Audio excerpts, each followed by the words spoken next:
মার কবরের পাশে গেলে কি হবে, বাবার কবরের পাশে গেলে কি হবে? যে যুবকরা, যে বন্ধুরা, বৃদ্ধ বাবাজিরা, আমরা আজকে কবর জিয়ারত গুলি ভুলে গেছি, মা বাবার কবরের পাশে যাই না। আপনি জানেন বাবা মার কবরের পাশে গেলে কি হয়? যখন আপনি যা থেকে সালাম দিবেন, তখন বাবা কবর থেকে সালামের জবাব দিয়ে বলে, দেখছো আমার খুকা বুড়া হয়ে গেছে, কিন্তু আমি বাবার কবরের পাশে দাঁড়ায় গেছে। মা ডাকবে, দেখছো আমার ছেলেটার দাড়ি পেকে গেছে, তারপর আমার ছেলে আমার কবরের পাশে দাঁড়ায় গেছে। ওই সন্তানের জন্য বাবা মা তখন খুশি হতে থাকে। যখন সন্তান কবরের পাশে দাঁড়ায় কিছু জিয়ারত করে, বাবা মার জন্য দোয়া করে, তখন কবর থেকে বাবা মাও দোয়া করতে থাকে। একবার জোরে বলা যাবে কি সুবহানাল্লাহ? ওই কবর থেকে তারা চিনে, তারা দেখে। আপনি দেখেন না, আপনি চিনেন না, সেটা আপনার দোষ। ওই কবর থেকে তারা চিনে। আপনি যে কবরের পাশে যে দাঁড়িয়েছেন, সালাম দিছেন, ওই কবরওয়ালা আপনি চিনে, আপনাকে দেখে, আপনি দেখেন না। তা না হলে সালাম দেওয়ার অর্থ কি?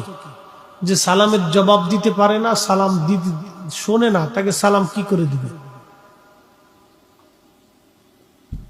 প্রত্যেক কবরওয়ালারা আপনাকে দেখে, কিন্তু আপনি দেখেন না। প্রিয় নবীজি একদিন বদরের প্রান্তরে কাফেরদের লাশগুলি কুয়ার মধ্যে ফেলে দেওয়া হয়েছিল। বদরের সেই কুয়া এখনো আছে মসজিদের পাশে, বদর মসজিদের পাশেই কুয়া। এই কুয়ার পাশে দাঁড়ায় নবী বলতেছে, এ উতবা, সাইবা, আবুল আহাব, মুগিরা, আবু জেহেল, তোমাদেরকে না বলেছিলাম, কালেমার দাওয়াত দিয়েছিলাম, বুঝলি?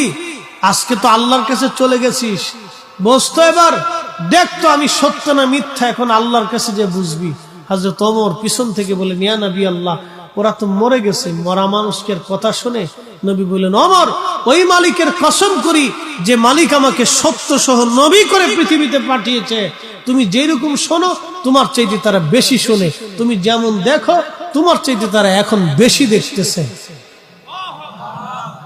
কাফেররা মরার পরে দেখে, তো মুসলমান কি করবে বলেন তো? এই জন্য কবরের পাশে যাবে।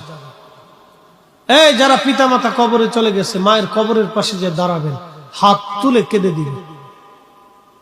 বাবার কবরের পাশে দাঁড়াবেন, প্রত্যেক জুমাতে যাবেন, প্রত্যেক ফজরে যাবেন, সুযোগ হলে, কাজ না থাকলে প্রত্যেক ফজরে বাবার কবরের পাশে দাঁড়িয়ে যাবেন। এই আমল ভুলে গেছি আজকে আমরা, এই সুন্নতের কথা মনেই নেই আমার। আল্লাহ রাসূল বলেন, শেষ জামানাতে আমার একটা সুন্নতকে যদি তোমরা আঁকড়ে ধরো, ঠিকমতো পালন করো, 100 শহীদের সওয়াব তোমাদের আমলনামায় হবে। আরো জোরে। হযরত ফাতেমাতুজ জাহরা প্রত্যেক জুমাতে হাউদে চড়ে, উটের পিঠে চড়ে উহুদে যে আমির হামজার মাজার শরীফের পাশে যে দোয়া করতেন, দাদার জন্য দোয়া করতেন আর কাঁদতেন। দাদা খুব ভালোবাসতো ফাতেমাকে। হযরত আমির হামজার দাদা ছিলেন, খুব ভালোবাসতো ফাতেমাকে।